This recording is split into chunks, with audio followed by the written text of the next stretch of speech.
Okay, let's unpack this. Have you ever found yourself pausing, maybe during a church service, watching the collection plate or listening to the sermon, and just quietly wondering, why do we do church this way? Questioning if our modern practices really truly align with the earliest days of Christianity. It's a powerful question. It really is. And it's absolutely central to this, well, highly influential and, let's be honest, quite provocative book called Pagan Christianity. It's by Frank Viola and George Barna. Oh, yeah, that one made some waves. Definitely. And it doesn't just ask questions, it makes some pretty bold claims. It basically asserts that many contemporary Christian practices have outright pagan origins. Right, and that Christianity itself kind of went astray very early on. That's putting it mildly, maybe. Exactly. So in this deep dive, our mission is to explore this fascinating book. We'll dig into its core arguments, look at where maybe even critics find some common ground. And then, here's where it gets really interesting. We'll critically examine the significant criticisms leveled against its historical claims, its methodology, by leading scholars. Yeah, because it's not just about what they say, but how they arrive at those conclusions, right? Mm-hmm. And what the actual evidence, historical, archaeological, really supports. Precisely. And it's true. When pagan Christianity came out, it genuinely grabbed the attention of a lot of Christians, Mm-hmm. especially folks already, looking to maybe deconstruct their faith or just asking those fundamental questions about church. It gave voice to some underlying feelings, maybe. For many, yeah. It articulated things they were already feeling, raised some genuinely valid points about, the roots of our practices and the need for self-criticism within the church today. That's real. So our goal today is kind of give you a shortcut, help you get well-informed about this whole discussion. We'll navigate some, pretty dense historical stuff. Hopefully make it engaging. Hopefully. With some surprising facts, maybe, and just enough humor to keep you hooked. Okay, let's dive right into the core of it then. What is the central message Viola and Barna are trying to get across in pagan Christianity? What's the vision? Well, at its heart, the book argues for a return to what they call an organic church. Organic church. Okay. Okay. What does that look like in their view? Imagine a church experience that looks, dramatically different from what most of us know. Their vision often involves very specific things. Mhm. Small house churches, like meeting in someone's living room. Right. Minimal formal leadership, maybe no single pastor in the way we usually think of it. Okay. A really strong emphasis on what they call every member functioning, meaning everyone participates actively, everyone shares. It's not just listening to one person preach. More participatory. Exactly. And they also argue for no purpose-built church buildings at all. None. Wow, okay. No formally trained clergy, no fixed order of worship, so no set liturgy, no hymnals necessarily. It's a complete overhaul, really. Right. A radical reimagining based on their interpretation of early Christian practice. That sounds like a pretty radical shift for many modern churchgoers. I can imagine it gets a lot of pushback. Oh, definitely. But is there any part of their critique where even scholars who strongly disagree with the book's overall thesis might say, okay, they have a point there? Or is it just wholesale disagreement? No, absolutely. And this is really important to grasp. Even prominent scholars who are very critical of the book's methods and historical claims do acknowledge that Viola and Barna raise some valid points, things that resonate. Like what, for instance? Well, for instance, their critique of what's sometimes called the edifice complex. With focus on buildings? Yeah, this idea that maybe too much money, too much energy gets poured into elaborate church buildings and upkeep, and perhaps too little goes towards direct mission work or ministry to people in need. That critique is often seen as, warranted, a necessary challenge. I can see that resonating. And there's also quite a bit of agreement, or at least acknowledgement, about the, let's say, impracticality or maybe ineffectiveness of some modern sermons. The feeling that they can sometimes seem detached or maybe don't connect with a contemporary audience. Yeah, that feeling of, is this relevant? Right. And many also recognize the very real problem when churches become overly dependent on just one single pastor. That can lead to burnout for the pastor, it can discourage lay people from stepping up, and it can hinder developing, a team ministry approach. A shared leadership model. Exactly. And the general description they offer of smaller churches, how they can foster more intimacy, more spontaneity, deeper personal connection, that also hits home for a lot of people searching for that today. That definitely tracks with what you hear from people looking for a different kind of faith experience. So it highlights that the questions Viola and Barna are asking, they're important questions, aren't they? Even if the answers they provide are debatable. Precisely. They're tapping into real concerns, real pain points for many Christians today. The questions themselves have value. Okay, now this is where our deep dive gets particularly interesting, I think. While the book's questions are thought-provoking, critics argue that many of its answers are built on, and this is the direct quote from some reviews, historical blunders and misrepresentations. Oof, strong words. Yeah. Let's start with the book's scholarly approach itself. Pagan Christianity has hundreds of footnotes, often in tiny print. It gives off this air of really rigorous research. So when scholars actually look under the hood, what do they find? How solid is that academic foundation? Well, this is where it gets fascinating and maybe a bit concerning for the book's thesis. Those hundreds of footnotes, which definitely give that impression of diligent scholarship. Some reviewers actually describe them as almost a ruse. A ruse? How so? Well, scholars who reviewed the book found that the authors tend to rely very heavily on secondary sources that just happen to align nicely with the conclusions they already seem to want to reach. Confirmation bias, maybe? It looks a bit like that. They often seem to ignore or even misrepresent sources that would challenge their core assertions. Can you give an example? Yeah, there's a really telling detail involving a prominent New Testament scholar, Ben Witherington. He apparently had extensive email conversations with Frank Viola for years, answering lots of detailed questions about primitive Christianity. Okay, so direct access to an expert. Right.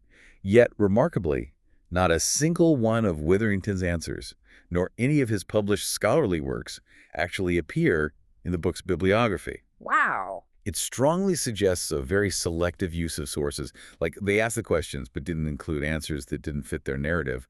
Witherington himself called it a pity.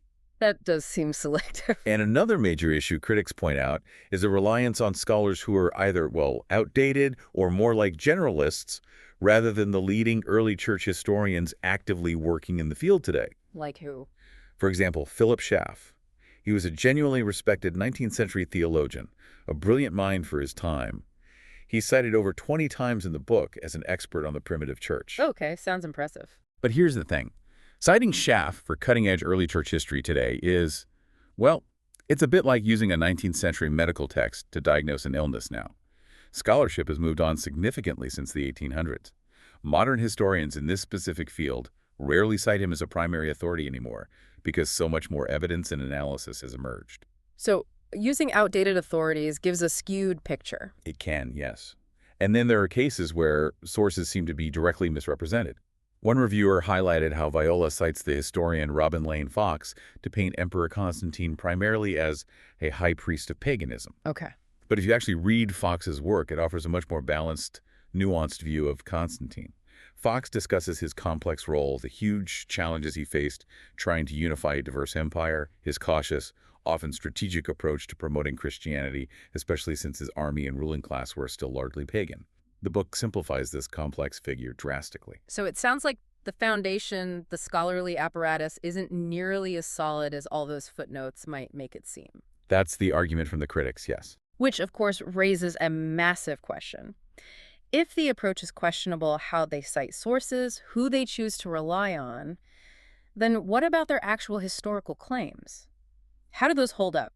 Let's dig into some specifics. Maybe start with the places Christians met, church buildings. Right, that's a big one in the book. Viola and Barna assert pretty strongly that early Christians exclusively met in private homes. And they say purpose-built church buildings didn't appear until the 4th century, specifically blaming Emperor Constantine for this shift. What does the actual history and archaeology say? Yeah, this specific claim is, well, it's widely refuted by a lot of evidence, both written sources and archaeological finds. Okay. Now, early Christians certainly did meet in homes. That's undeniable. But it was often a practical necessity, remember. For centuries, Christianity was an illegal, sometimes persecuted religion. So meeting secretly in homes made sense. Exactly. But they also met in other places. The New Testament itself shows them gathering in Solomon's portico, in the temple area, in Jerusalem, in synagogues, until they were kicked out, of course, and in rented public spaces like the Hall of Tyrannus in Ephesus. Paul taught there daily for 2 years. Okay, so not just homes, even in the New Testament period. Correct. And sometimes, during intense persecution, they met in catacombs, underground burial sites. So the idea that there was some kind of theological mandate to only meet in homes doesn't really hold up. It seems much more driven by their social and legal circumstances. And what about archaeology? Does it show buildings before Constantine? Oh, absolutely. And this is where the evidence gets really compelling and directly contradicts the book's timeline. Take the Dura Europos site in Syria. I've heard of that one. Right. It's dated to around 240 AD. That's well before Constantine. And it wasn't just a regular house where people gathered. It was clearly a private home that had been converted into a dedicated church space. How do they know? It had rooms specifically modified for Christian worship, including a distinct baptistry with frescoes. It was no longer being used as a regular domestic dwelling. It was set apart for religious use. Wow, 240 AD. That's nearly a century before Constantine's conversion. Exactly. And then there's the Megiddo Prayer Hall in Israel, possibly even earlier, around 230 AD. This site had a large room with mosaic floors, including Christian symbols and inscriptions, and evidence of a designated table, likely for the Eucharist. Again, this points strongly to a special, purpose-built place for worship, not just meeting informally in a home. So the archaeology clearly shows dedicated Christian spaces long before the 4th century. Unequivocally. And it's not just archaeology. We have literary sources, too, from before Constantine. Writers like Eusebius, the church historian, and Lactantius, a tutor to Constantine's son, both describe the destruction of church buildings during the Great Persecution under Emperor Diocletian, which started in 303 AD. They were destroying existing buildings. Yes.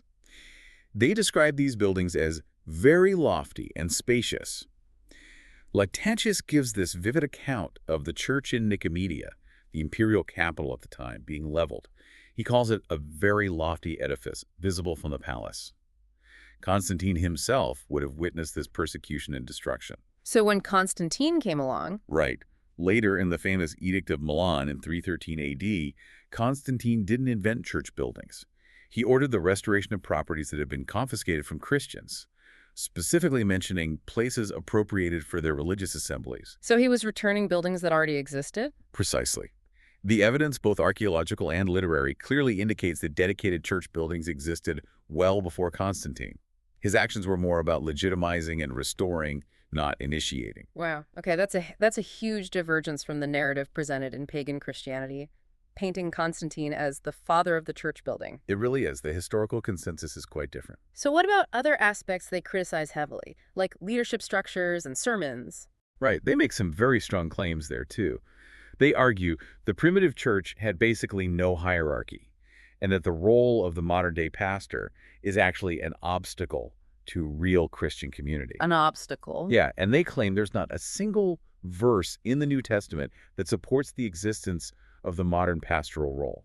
Okay. What does the New Testament actually say about church leadership? Well, if you look closely at let's call it the ecclesial structure, the way the early church was organized, the New Testament explicitly describes various leadership roles. You see elders, deacons, apostles, overseers mentioned frequently. Those terms are definitely there. Absolutely. And Jesus himself established a clear leadership structure with the 12 apostles. Later, you see Paul giving instructions to his co-workers like Timothy and Titus, telling them specifically to appoint elders or overseers in the churches they were establishing. So there was definitely structure and appointment of leaders. Yes. Now, the idea of the priesthood of all believers is often brought up here, sometimes used to argue against any distinct leadership. But scholars generally understand that phrase to refer more to our direct access to God and the spiritual nature of our sacrifices under the new covenant, rather than meaning there should be no set-apart or ordained leaders at all. The structure described in the New Testament seems quite clearly hierarchical, starting with Jesus and the apostles, then extending down to local church leaders. Okay, so leadership roles were present and appointed. What about sermons? They criticize those too, right? They do. They argue that early Christian preaching was basically, quote, sporadic, extemporaneous, and without rhetorical structure. They even suggest that rhetoric itself is inherently pagan and like a polluted stream. Rhetoric is pagan, but wasn't Paul educated? Exactly. That's what critics point out. Scholars note that Paul's letters are actually filled with sophisticated Greco-Roman rhetorical techniques. He knew how to argue, persuade, and structure his communication effectively according to the standards of his day. So he used the tools available to him? It seems so. And think about Paul's extended stays in major cities, 18 months in Corinth, 3 years in Ephesus. It seems highly improbable that he would have only spoken sporadically or completely off the cuff without any structure during all that time. Good point. Years of teaching. Right. Plus, remember, This was a time when literacy wasn't widespread. Having someone who could read the scriptures, which were their sacred texts, and then explain them, teach from them, was a pretty common, vital, and necessary form of instruction in both Jewish synagogues and early Christian gatherings. Dismissing structured teaching or rhetoric seems to ignore the practical needs and the cultural context of the time. So the idea of a designated teacher or preacher isn't necessarily a later pagan corruption, but maybe a practical necessity and rooted in figures like Paul. That's the counterargument, yes. Right. It fits the context better than assuming everything was purely spontaneous. They also seem to make strong claims about the early church being totally unique, rejecting all its Jewish roots, and attributing pretty much everything that developed after the New Testament period solely to pagan influences. Yes, and this is another really significant point of criticism.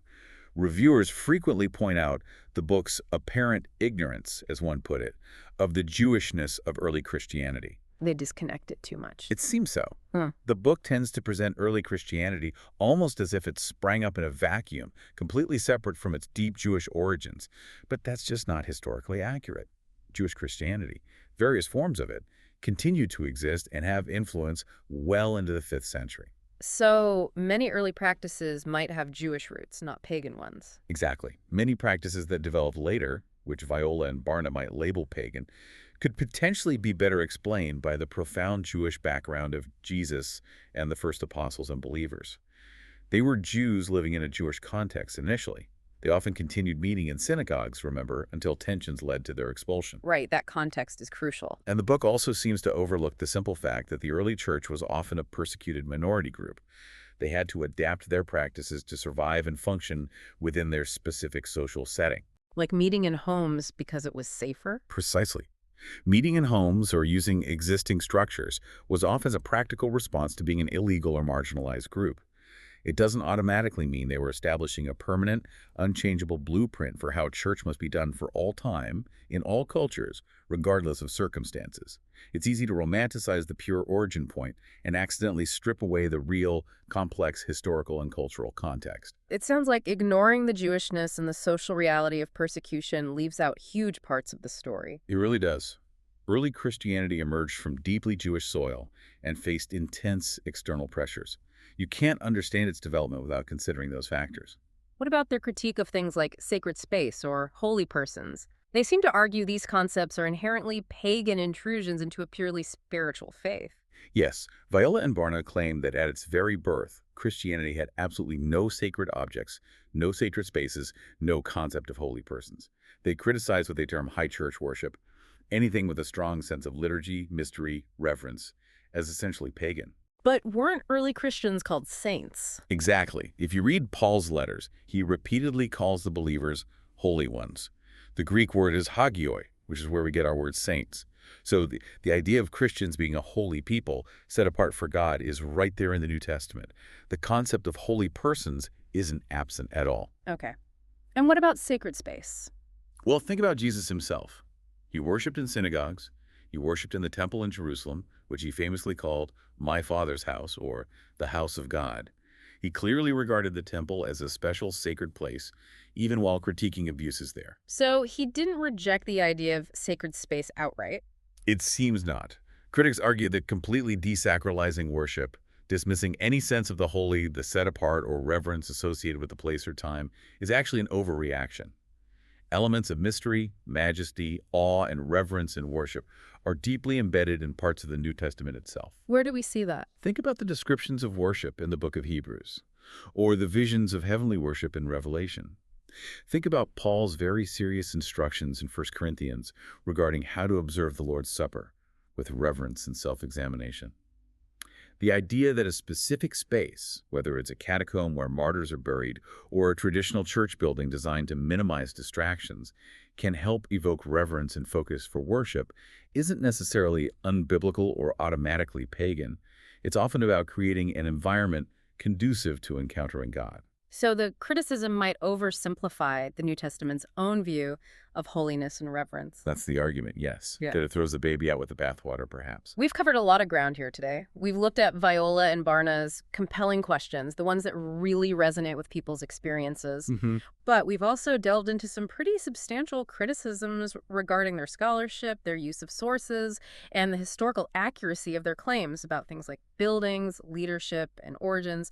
So, for you, the learner listening in, what's the key takeaway here? Why does sorting through all this matter for us today? Yeah, that's the crucial question, isn't it? If we try to connect this to the bigger picture, it seems clear that while pagan Christianity definitely raises valid, important points, challenges we maybe need to hear about church spending, about making sermons truly connect, about avoiding over-reliance on clergy, the historical foundation and the methodology used to support its main thesis have significant flaws, according to numerous scholars. So, the questions are good, but the answers are built on shaky ground. That's the core criticism. The problem isn't necessarily the questions themselves, which often point to areas needing reform or reflection. Hmm. The problem identified by critics is the flawed argument, the questionable use of history, employed to prove a very specific point, namely that these issues stem directly from adopting pagan practices. And this raises a really important point for all of us, I think. We need to be discerning. It's so crucial to approach historical claims, especially when they touch on foundational aspects of our faith and practice, with careful scholarship, with nuance, looking at the full range of evidence. But not just accepting claims because they sound right or challenge the status quo. Exactly. Dismissing practices simply because they developed over time after the New Testament, or because someone claims they had a perceived pagan origin, is often what logicians call a fallacious syllogism, specifically the genetic fallacy. The genetic fallacy. Yeah, it's the error of judging something solely based on its origins rather than its current meaning or function. Just because something might have roots, even centuries ago, in a non-Christian context, doesn't automatically make it bad or unbiblical today. Think about Christmas trees or wedding rings. Their origins are complex, but their meaning has been adapted. It's a critical error in reasoning to just say origin equals current reality. That makes sense. We have to evaluate things on their own merits now. Right. And that kind of simplistic pagan origin argument often completely ignores the vital issue of contextualization. How does the Christian faith adapt its expression, its practices, its structures across incredibly diverse cultures and historical eras without losing its core message?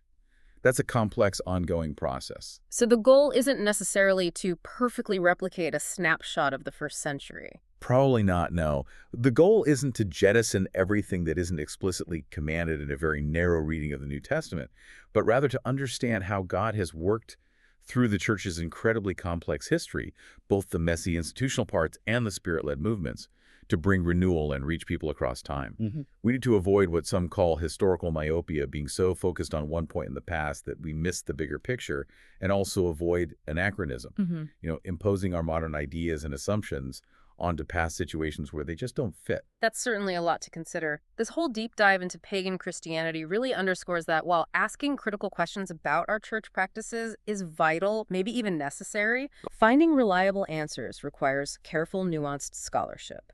It requires understanding historical context, cultural adaptation, and maybe being cautious about overly simplistic explanations, like just blaming everything on supposed pagan origins. Indeed. It highlights the complexity. And if early Christian history matters, as the scholars critiquing the book strongly assert, then maybe the big question for us is, how do we approach this task?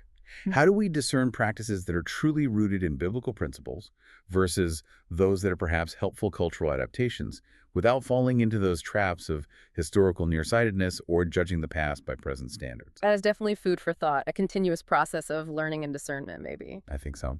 Well, thank you for joining us on this deep dive into the fascinating, complex, and yes, sometimes controversial world where early Christian history meets modern church critique. Keep asking those big questions, everyone, and keep exploring.